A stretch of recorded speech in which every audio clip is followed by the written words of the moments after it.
Hi ನನ್ನ ಪುಟಾಣಿ ಗೆಳೆಯರೇ, ಇವತ್ತು ನಾನು ಮತ್ತೊಂದು ಪಂಚತಂತ್ರದ ಕಥೆಯನ್ನು ಹೇಳೋದಕ್ಕೆ ಬಂದಿದ್ದೇನೆ. ಇವತ್ತಿನ ಕಥೆಯ ಹೆಸರು ಆಮೆ ಮತ್ತು ಬಾತುಕೋಳಿ. ಒಂದು ಸುಂದರ ಕೆರೆಯಲ್ಲಿ ಒಂದು ಆಮೆ ವಾಸಿಸುತ್ತಿತ್ತು. ಅದಕ್ಕೆ 2 ಬಾತುಕೋಳಿಗಳು ಸ್ನೇಹಿತರಾಗಿದ್ದವು. ಅವರು ದಿನವೂ ಮಾತನಾಡುತ್ತಾ ಸಂತೋಷವಾಗಿ ಬದುಕ್ತಾ ಇದ್ರು. ಆದರೆ ಒಂದಿನ ಏನಾಯ್ತು ಗೊತ್ತಾ? ಮಳೆಗಾಲದಲ್ಲಿ ಮಳೆನೇ ಬರಲಿಲ್ಲ. ಆಮೆ ಬಾತುಕೋಳಿ ಇದ್ದಂತಹ ಕೆರೆ ಸಂಪೂರ್ಣವಾಗಿ ಬತ್ತಿ ಹೋಯಿತು. ಆಗ ಆ 2 ಬಾತುಕೋಳಿಗಳು ಈ ರೀತಿ ಮಾತನಾಡಿಕೊಂಡ್ವು, ನಾವಿಲ್ಲೇ ಇದ್ದರೆ ನಮ್ಮ ಜೀವಕ್ಕೆ ಅಪಾಯ. ಯಾಕೆ ಅಂದರೆ ಇಲ್ಲಿ ಆಹಾರ ನೀರು ಏನೂ ಇಲ್ಲ, ನಾವು ಬೇರೆಡೆಗೆ ವಲಸೆ ಹೋಗೋಣ ಅಂತ ಮಾತನಾಡ್ತಾ ಇರೋದನ್ನು ಆಮೆ ಕೇಳಿಸ್ಕೊಂಡು, ಸ್ನೇಹಿತ, ನನ್ನನ್ನು ನಿಮ್ಮೊಟ್ಟಿಗೆ ಕರ್ಕೊಂಡು ಹೋಗ್ತೀರಾ ದಯವಿಟ್ಟು ಅಂತ ಕೇಳ್ತು.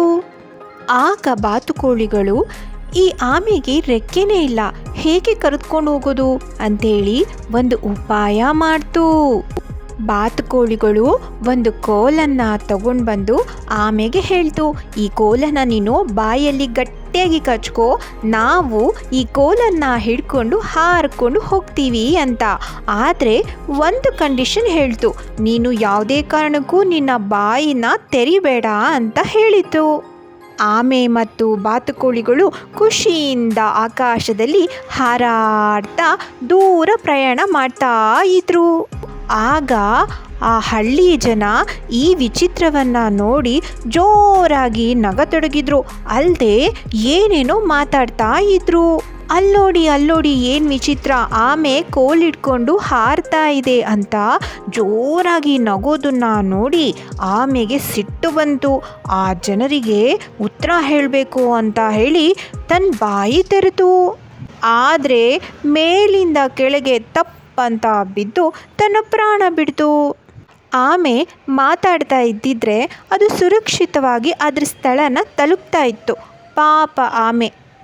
ಹಾಗಾದರೆ ಮಕ್ಕಳೇ, ನಿಮಗೆ ಈ ಕಥೆಯಿಂದ ಏನು ನೀತಿ ಪಾಠ ಸಿಕ್ತು ಹೇಳಿ?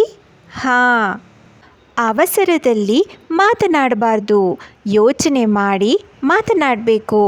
ನಮ್ಮ ಬೆನ್ನ ಹಿಂದೆ ಮಾತಾಡೋರ ಬಗ್ಗೆ ನಾವು ಯಾವುದೇ ಕಾರಣಕ್ಕೂ ತಲೆ ಕೆಡಿಸ್ಕೊಳ್ಬಾರ್ದು. ನಮ್ಮ ಗಮನ ನಮ್ಮ ಗುರಿಯತ್ತ ಇರಬೇಕು. ಇದೇ ಈ ಕಥೆಯ ನೀತಿ ಪಾಠ. ನಿಮಗೆಲ್ಲ ಇಷ್ಟ ಆಯಿತು ಅಂದ್ಕೊಳ್ತೀನಿ. ಹಾಗಾದರೆ ಮತ್ತೊಂದು ಪಂಚತಂತ್ರದ ಕಥೆಯೊಂದಿಗೆ ಬರಲಾ? ಬಾಯ್. ಹಾಗೆ ನನ್ನ ಪೇಜನ್ನು ಸಬ್ಸ್ಕ್ರೈಬ್ ಮಾಡಿ ಫಾಲೋ ಮಾಡೋದನ್ನ ಮರಿಬೇಡಿ.